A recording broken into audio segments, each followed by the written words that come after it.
Bismillahirrahmanirrahim. Assalamualaikum warahmatullahi wabarakatuh. Waalaikumsalam warahmatullahi wabarakatuh. Alhamdulillahilladzi inna lana atma'an fi rahmatikal khassah fala tahrimna wa dhununan jamilatan hiya wasilatuna ilaika fala tukhayyibna. Amanna bika bi rasulika wa ma jaa bihi minad din. Natawajjahna bihi ilaika mustashfi'in an tuqabilal muslima minna bil ghufran al-musii'a bil ihsan as-sa'ila bima sa'al al-mu'ammila bima ammal bi rahmatika ya arhamar rahimin. Salatu wassalamu ala asyrafil anbiya'i wal mursalin anwar syaraf wa misbahul kitab wa huwa Muhammad sallallahu alaihi wasallam. Alhamdulillah, jamaah yang mudah-mudahan dirahmati Allah Subhanahu wa taala. Amin. Ya. Sesungguhnya kejayaan, kebahagiaan, kesuksesan umat Islam seluruh dunia, umat Islam ya, seluruh dunia hanya mengamalkan agama secara sempurna. Semua manusia ingin mencari kebahagiaan. Tukang beca atau beca?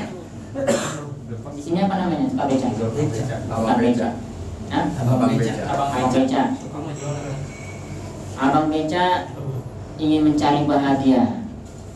Orang bule mencari kebahagiaan di pantai, di sungai, di Bali. Kemudian begitu juga dengan manusia-manusia yang lain ingin mencari kebahagiaan selain daripada agama. Padahal Allah Subhanahu wa taala telah bilang di dalam Al-Qur'an bahwasanya kebahagiaan kita ini hanya dalam mengamalkan agama secara sempurna. Kalau seandainya kita keluar daripada agama, maka kita akan sengsara selama-lamanya. Sebagaimana ikan ya Pak Tudirnya? Ya.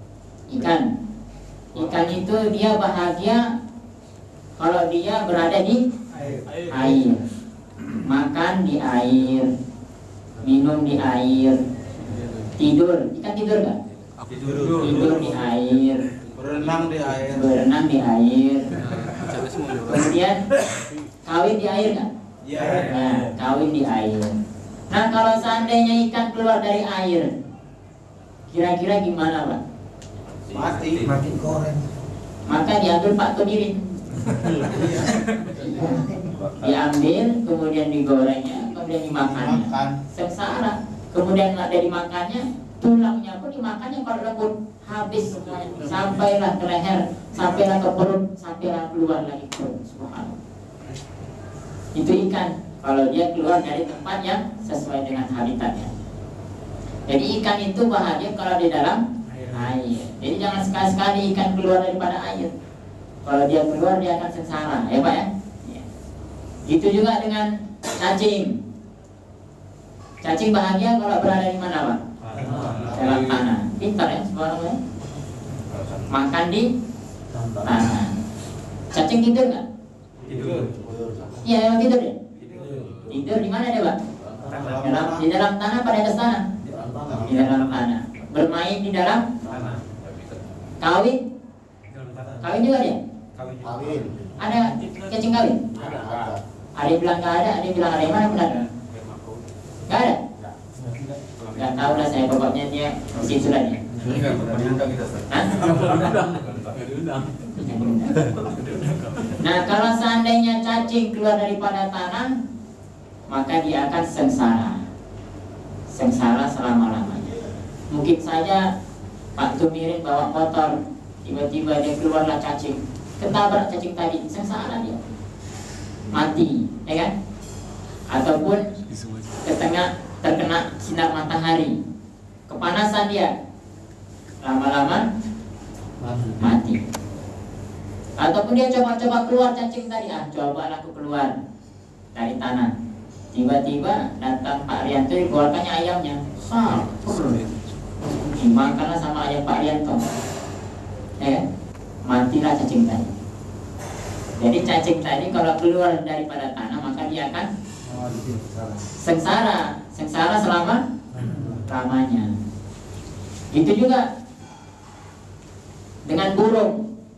Burung itu bahagia kalau di mana, Pak? Bebas. Di alam yang bebas. Ya. Burung itu bahagia kalau di alam yang bebas, yang luas. Nah, kalau seandainya burung tadi diletakkan di dalam sangkar, sangkarnya itu terbuat daripada emas. Emasnya itu harganya Masya Allah. Dimasukkanlah burung tadi ke dalam sangkar tersebut. Kira-kira burung tadi bahagia gak?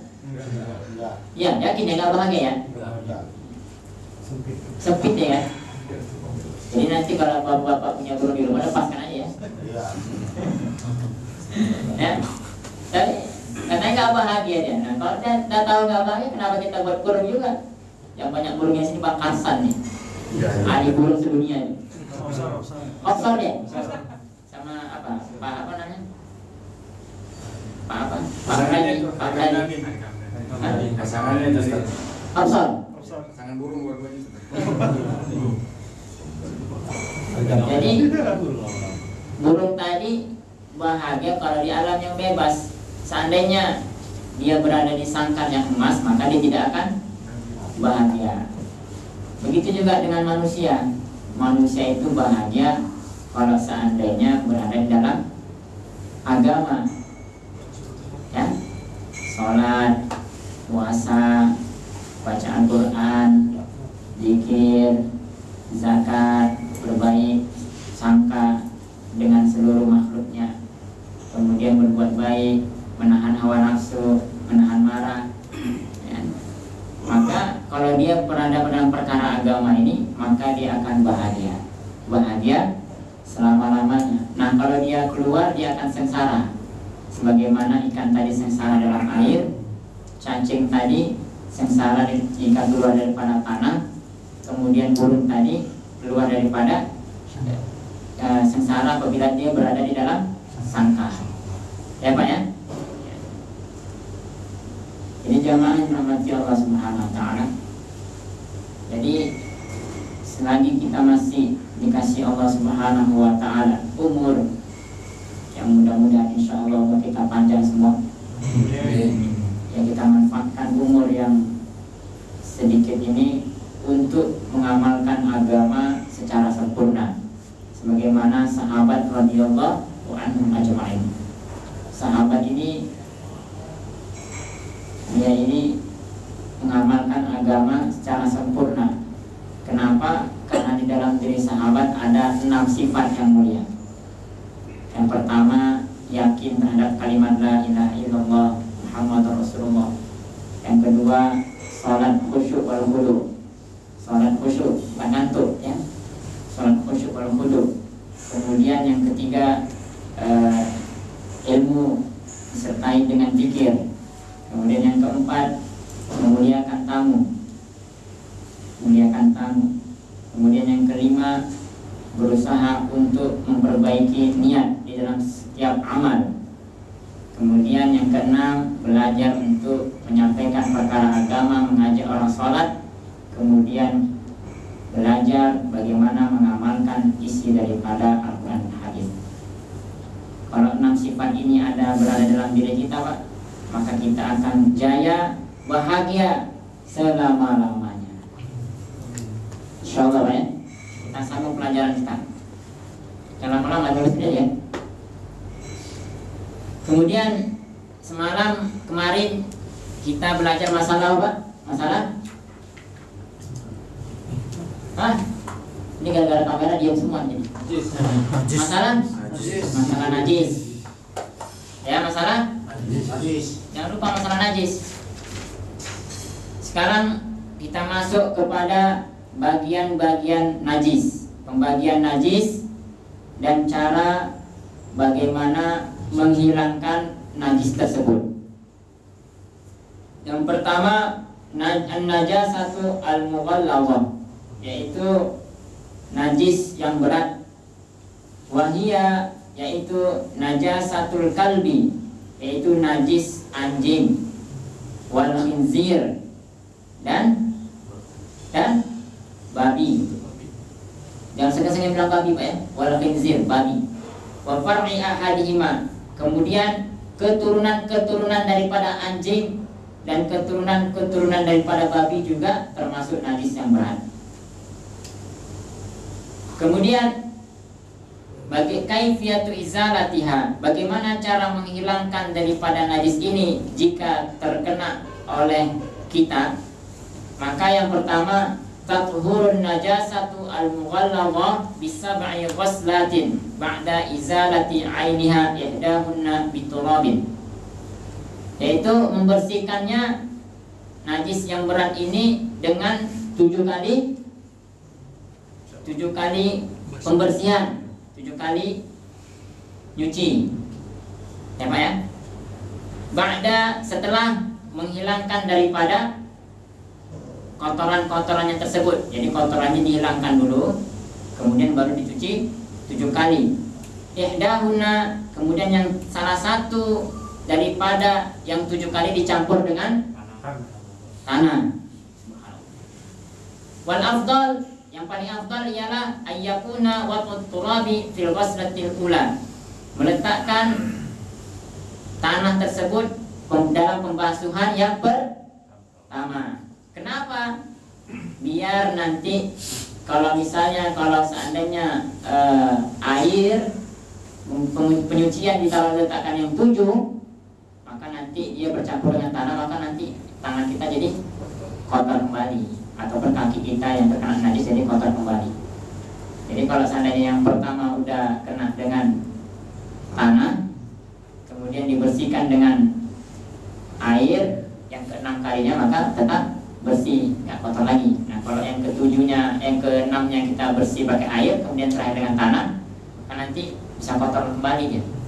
Dan boleh, nggak ada masalah. Ya, cuman dia kurang afdal. Paham Pak ya? Ada pertanyaan Pak ini? Nggak ada? Belum.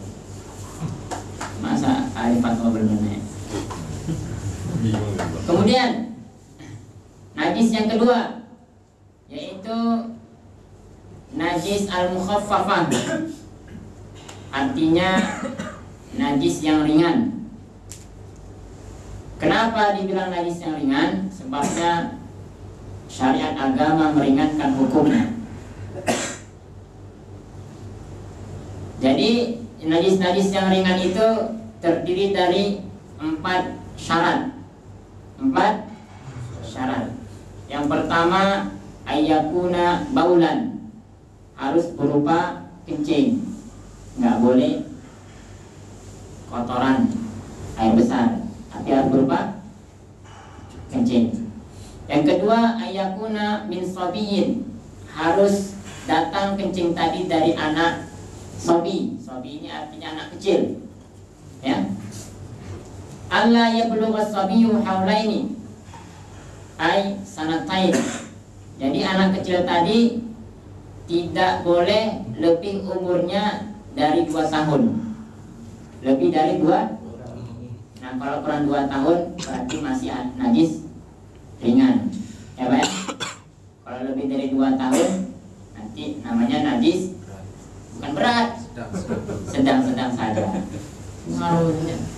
Najis berat apa najis berat? Hah? Anjing dan baru dibilang. Ini lanang celup juga. Lanang celup. Lama nangkap cepat lupa.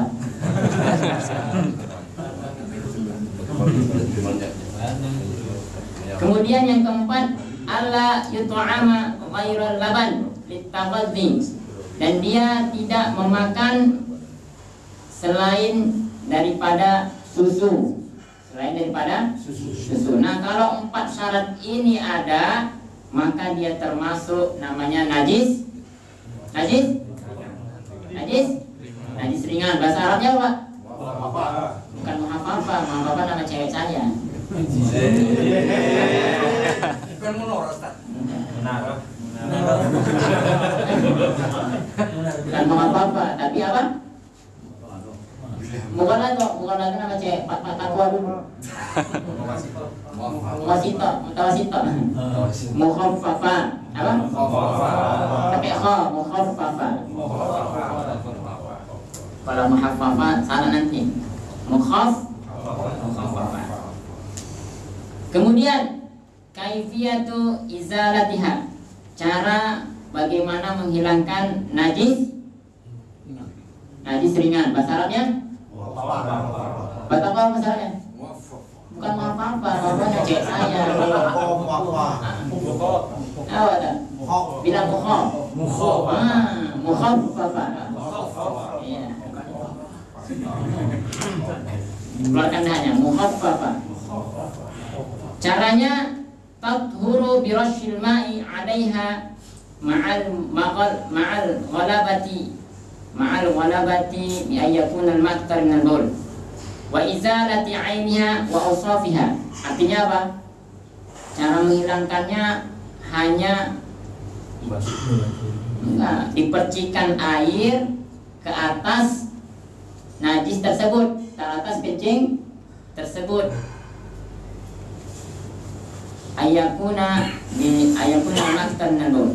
Tetapi dengan syarat airnya itu lebih banyak daripada kencingnya. Paham ya? Wa izalati 'ainiha, dan menghilangkan bau daripada benda-benda daripada kencingan tersebut. Jadi cara mensucikannya hanya dipercikan. Dipercikan. Tapi dengan syarat airnya lebih banyak dengan kencing sampai hilang rasa nampak bendanya itu nampak hilang. Oh enggak lagi udah sampai yakin cara bersihkannya. Paham Pak ya? Ada pertanyaan Pak Takwa? Belum ada. Pak Ridwan? Enggak ada? Mana Pak Ridwan? Enggak ada. Kemudian najis yang ketiga. Nah, ini harus pertanyaan nih Pak Tumirin nih, najis ketiga. Ini karena Pak Tumirin najisnya yang ketiga ini. Iya. Pak Tumirin najis yang nomor berapa? Yang satu yang kedua? Najis berapa? Hah? Kedua. Ketiga Pak Tumirin, mana yang satu dua? Ini. Najis yang ketiga yaitu an-najasatu al-mutawassithah. Yaitu najasah, yaitu sairun najasat, yaitu najis yang pertengahan, najis yang pertengahan, yang sedang-sedang, yaitu seluruh daripada najis selain daripada najis yang ringan sama najis yang berat. Itulah najisnya Pak Tumirin dan kawan-kawan kita semua di sini. Sedang saja. Iya. Cara membersihkannya, sabar Pak. Saya baru tarik nafas dulu tadi. Kemudian kaifiyatu izalatiha. Bagaimana cara menghilangkannya? Fathuru bijarayanil ma' 'alaiha. Hanya membersihkannya dengan mengalirkan air di atas najis tersebut. Seandainya ada orang buang air, maka dialirkan aja, ya, pakai semprot tuh. Najis kita lah biasa. Kemudian kalau buang air besar gitu juga membersihkan najisnya. Kalau pakai batu bisa nggak pakai batu? Hah? Nggak bisa? Ada air. Hah? Kalau ada air bisa. Kalau ada air bisa. Pun kalau ada air lebih afdolnya ambil batu. Ya, digosok dulu 3 kali sampai berdarah.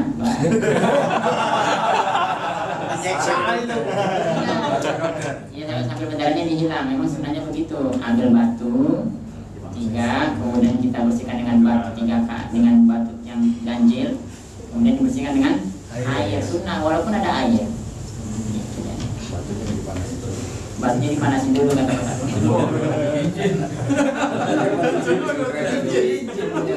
Menghilangkan dapur dia.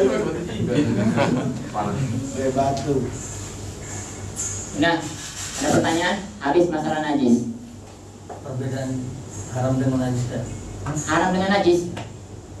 Haram dengan najis. Nggak nyambung itu Pak pertanyaan. Makanan mengenai Itu kan sapi Haram kan babi, babi kan Nah. dikatakan najis juga, dikatakan haram juga. Oh, itu pertanyaan. Haram halalnya. Ya. Najis, Kalau dimakan kan. babi itu najis berat. Kenapa najis berat?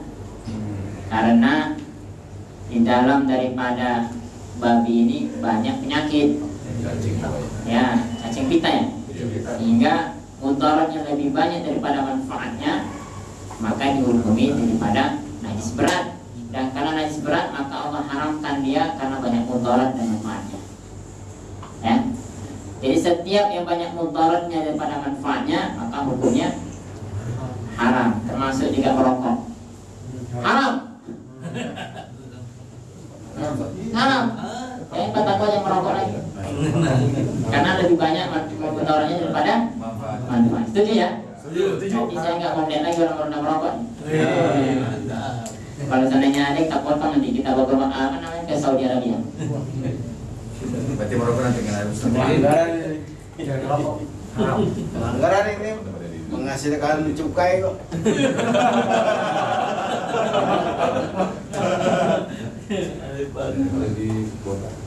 Ya.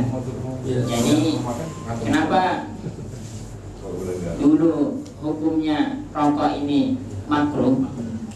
Karena hukum rokok ini masih samar-samar dia, nggak jelas.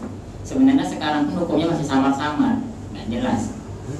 Tapi karena udah lamanya MUI ini telah meneliti bahwasanya banyak mudaratnya daripada manfaatnya, maka sekarang dikeluarkanlah, ya kan? MUI dikeluarkan bahwasanya rokok itu diharamkan.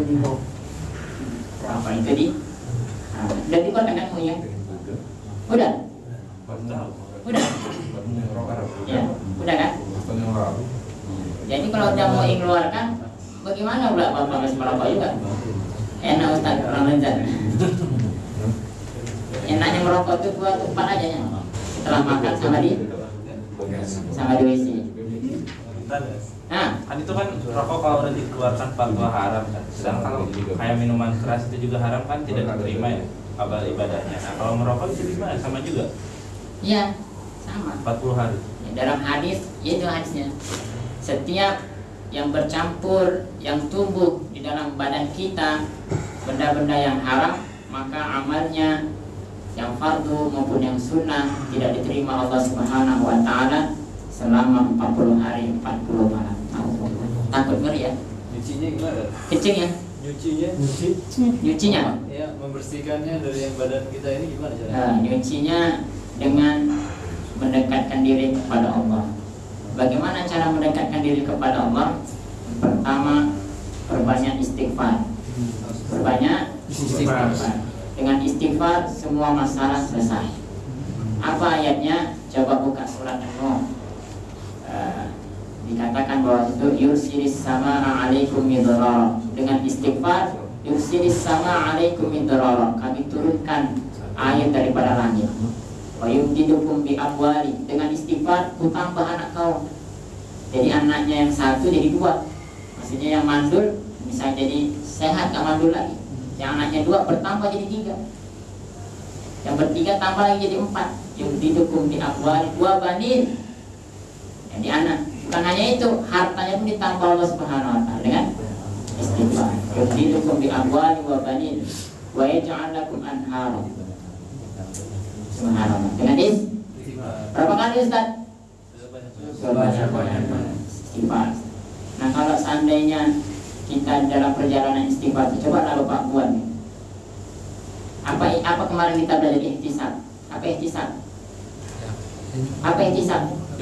Yakin, harap atas janji-janji Allah Subhanahu wa taala. Nah kalau kita punya rasa ihtisab, maka kita tidak akan pernah meninggalkan istighfar dalam setiap saat.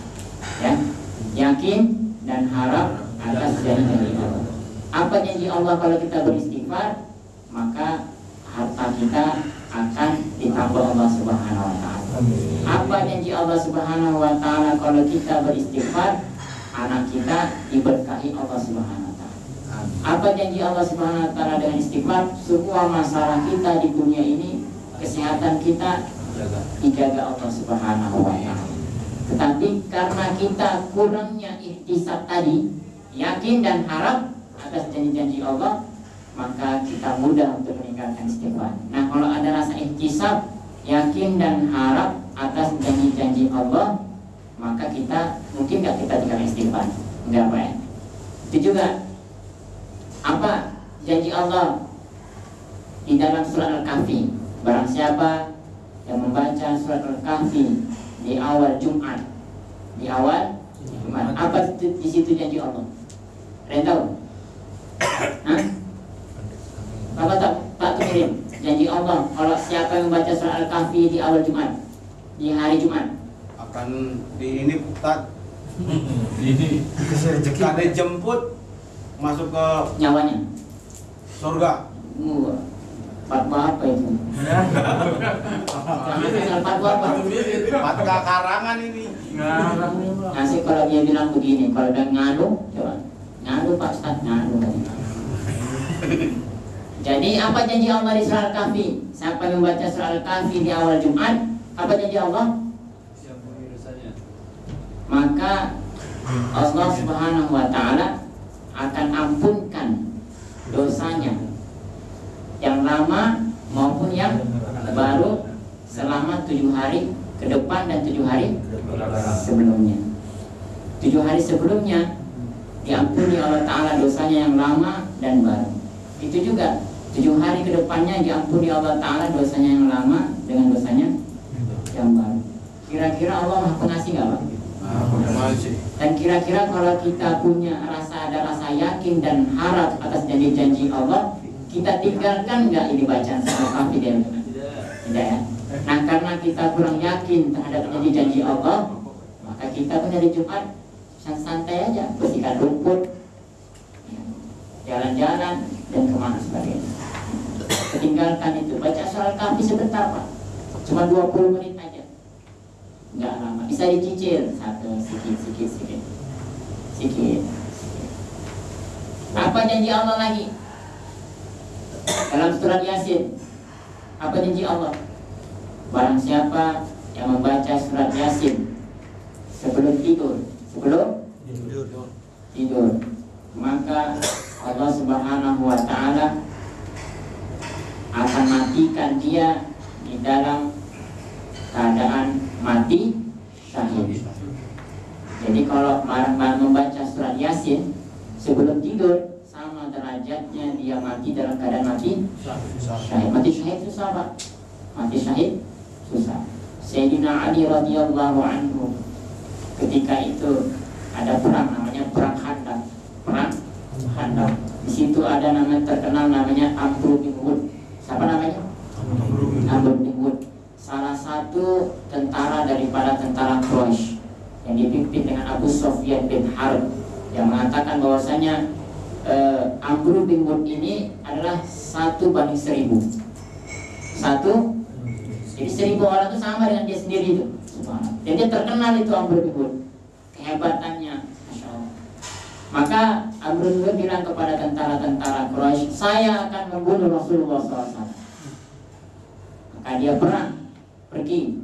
Maka bertahun-tahunlah, berbulan-bulan mereka persiapan perang. Jadi persiapan perang itu untuk mati syahid lama, Pak, bukan 1 hari, berbulan-bulan. Jadi Bapak dengan baca Yasin sudah keadaannya mati syahid. Gak usah mengumpulkan pedang, tidak usah mengumpulkan ini dan sebagainya. Dan sahabat-sahabat dulu mati-matian.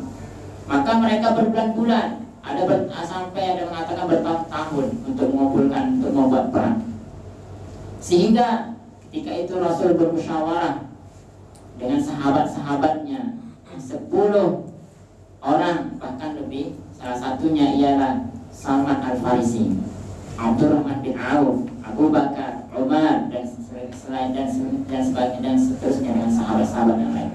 Ketika musyawarah, maka diusulkanlah apa yang kita buat ini, kata Rasul. Maka keputusan diusul satu-satu. Apa? Bagaimana pendapat kamu, Abdurrahman? Maka buat ini ya Rasul. Maka saat ditanya sama Salman Al-Farisi, maka beliau mengatakan, bagaimana kalau kita buat parit ya Rasul? Buat parit. Tahu parit ya? Buat. Tapi godnya panjang dia, Allah lebar. Tapi sekarang nggak ada, saya lihat kemana tuh di Madinah. Saya cari ada bekasnya Pak. Tapi sekarang saya nggak ada. Sampai keringat saya nyarinya itu. Nggak dapat juga. Tapi katanya ada bekasnya. Jadi paritnya, ketika Salman Al-Farisi mengungkap usul begitu, maka setiap keputusan itu di tangan Rasul. Nah tapi Rasul karena sayangnya sama Sayyidina Ali, dia tanya, bagaimana pendapat wahai Sayyidina Ali? Nah, setiap hari asal ada usulan dia tanya sama Sayyidina Ali, bagaimana pendapat Sayyidina Ali? Maka Sayyidina Ali setuju ya Rasul. Karena setujulah dibuat parit. Dibuat parit.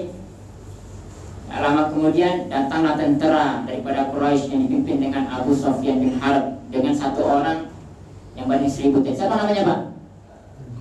Siapa namanya? Pak Tumiri namanya? Namanya siapa? Pak Tumiri siapa namanya? Belum tahu Pak. Ya Allah, tadi kan udah kita bilang, siapa namanya?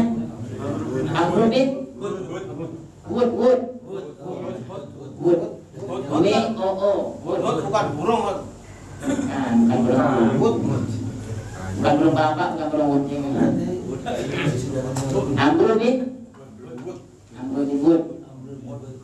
Maka setelah sampailah mereka ini di depan ini, maka orang Quraisy terheran. Ini ide siapa ini, orang Islam terlalu pintar katanya buat parit di sini, kata subhanallah. Maka nggak ada yang berani melewati. Kalau melewati langsung dipanah, nikmati semua.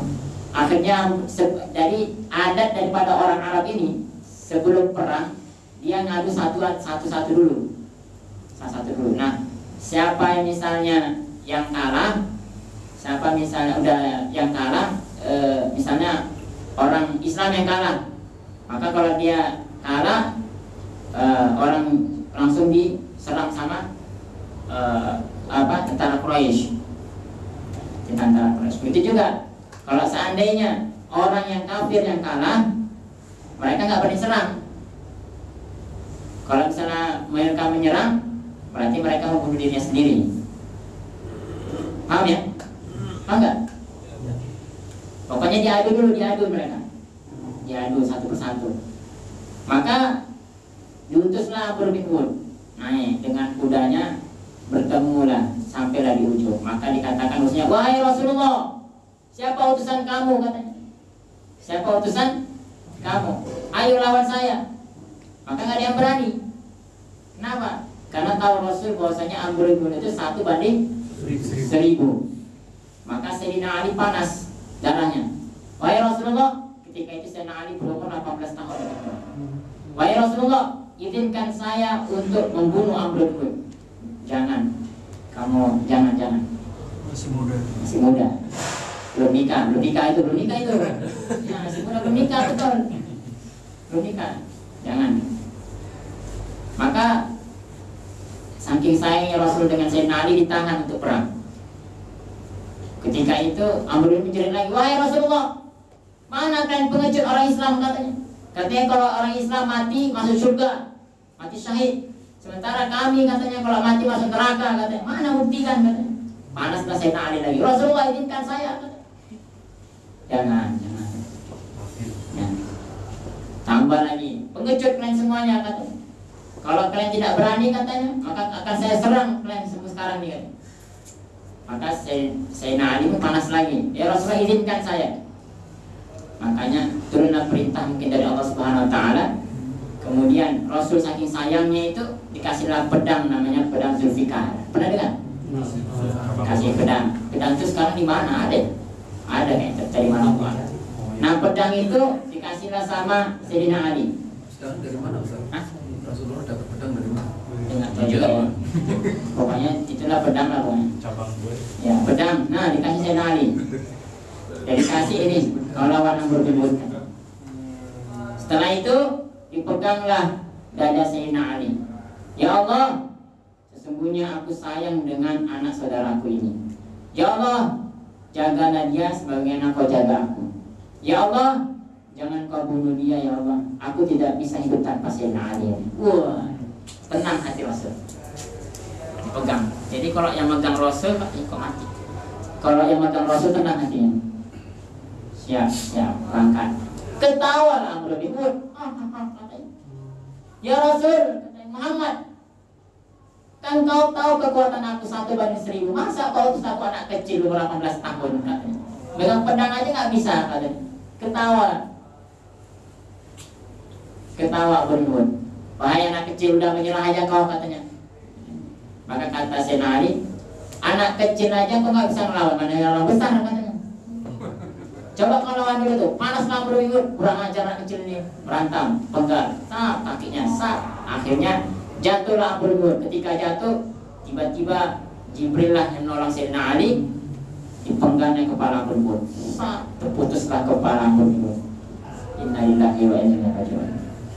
Singkat cerita, kepalanya ini dibawa ke hadapan Abu Sufyan bin Harb. Semuanya tentara-tentara daripada Abu Sufyan bin Harb Quraisy ketakutan, lari ke Mekah lagi. Nggak jadi perang. Dan ketakutan. Kenapa? Karena raja udah mati. Amr bin Wud udah mati di tangan Sayyidina Ali. Apalagi yang lain.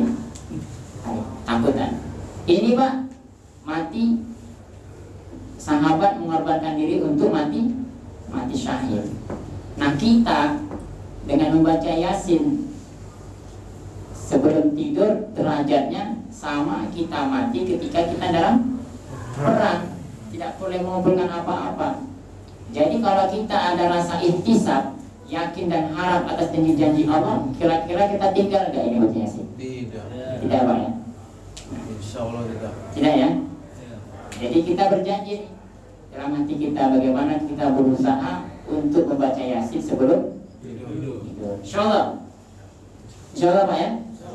Ustaz mau nanya Ustaz. Iya Pak. Itu baca Yasinnya itu misalnya habis maghrib baca Yasin, tapi tidurnya masih sejauh belajar atau sudah mau tidur baca terus masih ke belakang lagi. Itu apa dibaca ulang lagi Pak? Cukup sudah itu. Enggak usah sambung aja Pak. Hah? Disambung. Bisa nanti udah selesai, misalnya udah mau tidur, udah baca, tapi belum tidur, nggak tahu masih ke belakang lagi, bermandi lagi, itu harus baca lagi Pak? Enggak usah. Apa setelah Sekali aja berarti. satu kali aja? Pokoknya dalam semalam itu baca Yasin sekali. Habis Isya udah baca, berarti sudah dianggap udah baca Ustaz. Iya. Dan boleh nanya Ustaz, itu yang faedahnya surat Al-Mulk gimana? Faedah surat Al-Mulk. Al-Mulk itu terdiri daripada 30 ayat. Kata Rasulullah, laula asyukku ala ummati, kalaulah tidak memberatkan umatku, maka akan aku wajibkan dia menghafal surat Al-Mulk. Subhanallah. Kalaulah tidak memberatkan umatku, maka aku akan perintahkan beliau. Sebenarnya perintahkan di sini berarti aku wajibkan pada umat-umatku untuk menghafal surat Al-Mulk. Siapa yang hafal surat Al-Mulk sini? Gak ada. Berarti belum ada ihtisab. Ihtisabnya belum ada. Ya? Dan coba Ustaz, jangan kan Al-Mulk pulau ada, dia gak hafal-hafal. Ya, kasih keringanan kenapa Ustaz sama orang tua? Nah masa muda kemarin kenapa gak mau ngaji? Sibuk dengan dia juga Ustaz. Ibu sekarang baru menyesal Ustaz gimana? Ya gak hafal sekarang. Kalau misalnya gak hafal-hafal 5 ayat meninggal dunia sudah hafal 30 ayat namanya. Misalnya gini, kita hafal Tabarakalladzi biyadihil mulku wa huwa ala kulli syai'in qadir. Tabaraknya ingat, mulkunya hilang. Kemana? Tabarakalladzi, alladzina ingat, tabarak hilang. Tabarakalladzi biyadihnya ingat, tabaraknya hilang. Gitu tuh. Itu karena sudah error. Ya. Nah begitu terus tuh Tabarakalladzi biyadihi terus tiba-tiba hafal 1 ayat. Nah meninggal dunia, maka dia sudah hafal surat Al-Mulk 30 ayat tersebut. Dan dia dalam satu hadis disebutkan tergolong dengan orang-orang yang berada para hafiz-hafiz Al-Quran nanti di akhirat. Subhanallah ya. Tapi karena kelebihan iman kita, karena kesibukan kita dengan biaya dan cukai, dan kesibukan kita dengan komputer, kesibukan kita dengan catur, gaper dan sebagainya, maka kita hilangkanlah ini kenikmatan yang selama-lamanya. Ya Pak ya? Iya. Apa Apa kelebihan daripada surat Al-Mulk? Tanyanya itu. Kelebihannya barang siapa yang baca surat Al-Mulk di awal pagi hari, sebelum tidur, maka terhindar daripada siksa kubur. Siksa kubur. Nah, setiap manusia merasakan siksa kubur.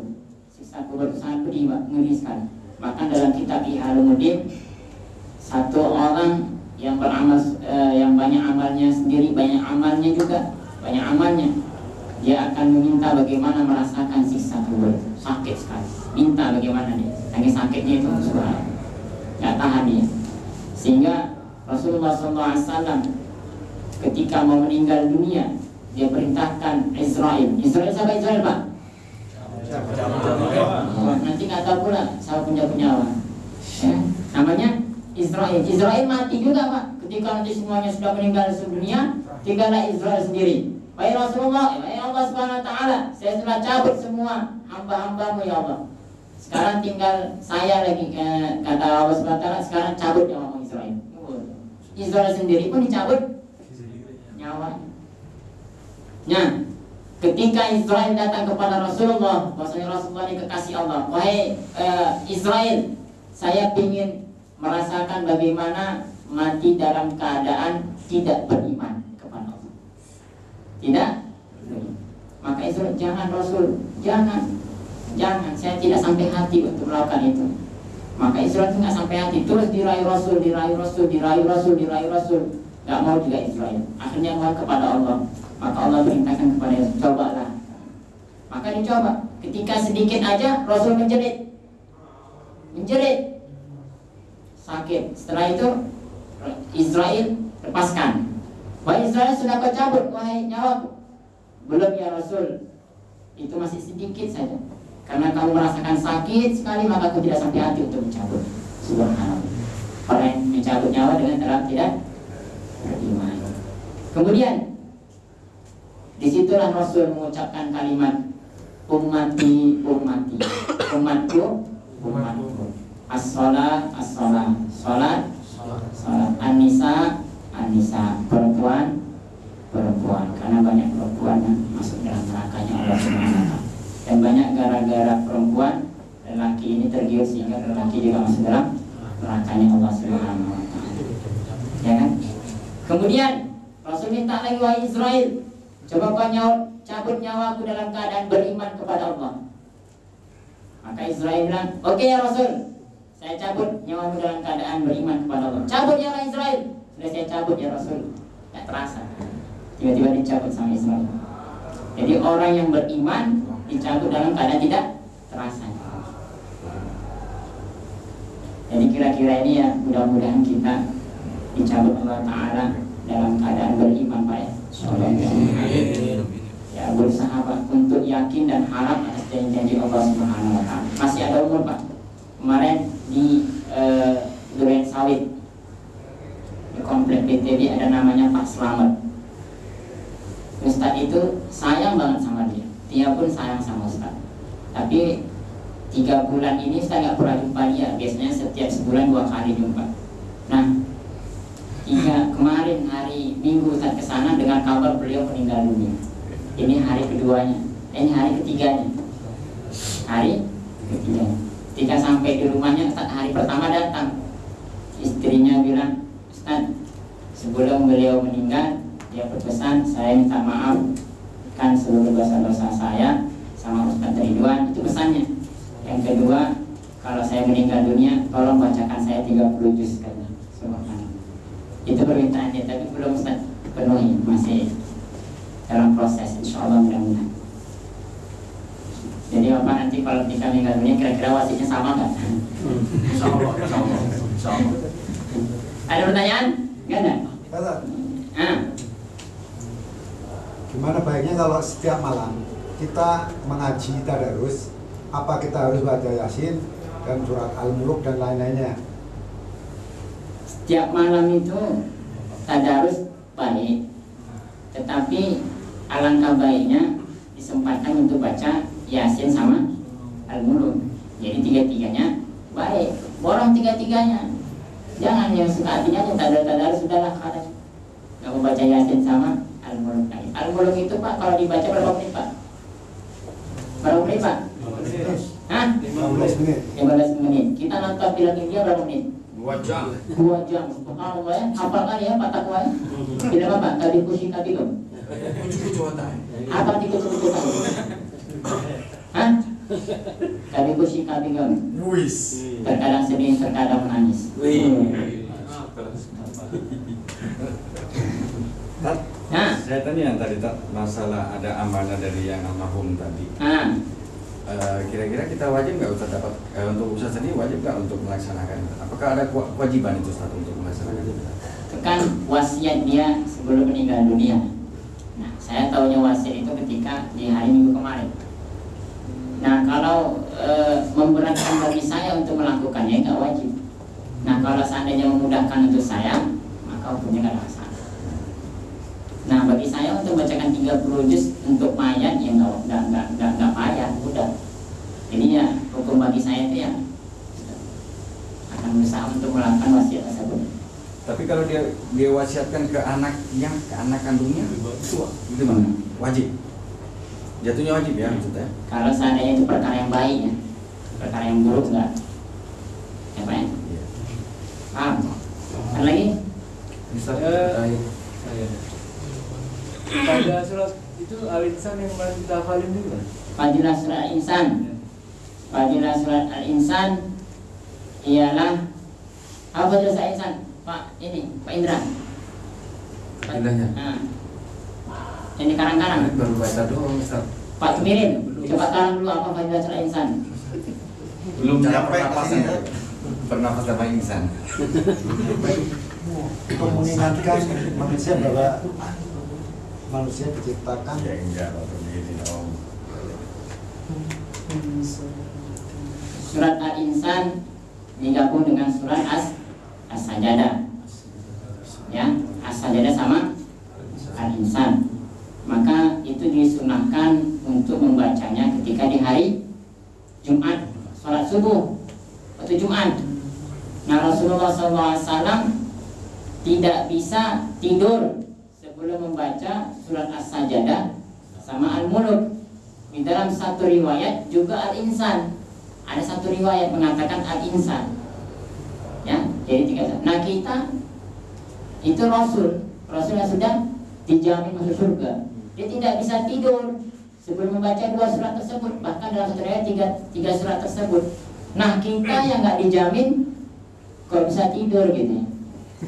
Ya, kita kan dijamin nggak surga? Tidak dijamin. Belum dijamin, tapi kita kok bisa tidur, Pak. Bahkan Pak Tamirin tidurnya ngorok lagi, subhanallah.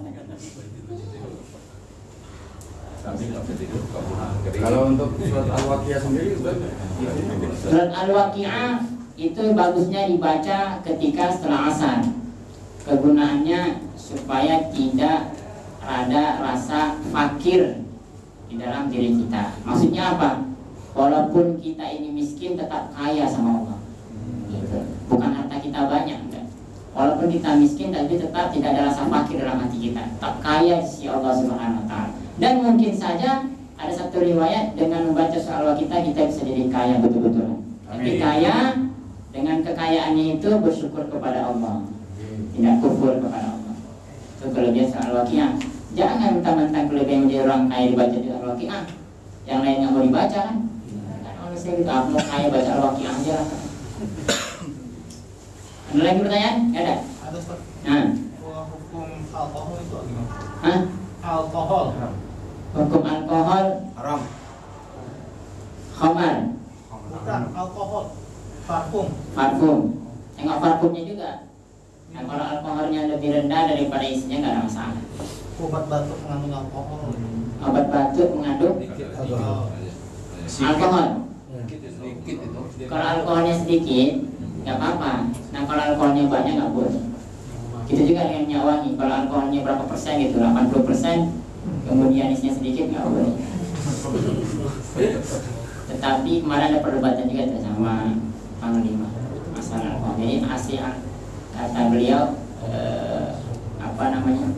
lebih banyak manfaatnya daripada mudarat ya. Nah, itulah. Paham ya? Alkohol. Pokoknya kalau alkoholnya lebih banyak daripada ininya. Kalau alkoholnya setengah-setengah, 50-50 nggak ada masalah. Bahkan kalau misalnya lebih rendah, paham ya? Kalau tadi alkohol, kalau yes pengembang itu, pengembang roti itu boleh nggak? Alkohol pengembang roti nggak pernah dengar saya pak. Yang penting kalau alkoholnya sedikit nggak apa-apa mungkin. Nggak alkohol, tapi pengembang roti sendiri nggak apa-apa. Nggak apa-apa. Ada obat batuk mengandung alkohol? Ada bang. Selama ada Mentolnya itu. rata-rata obat batuk mengandung alkohol. Iya. Ada semuanya. Udah saya minum ya kan nggak tahu baru tahu sama apa juga. Nikmatin aja.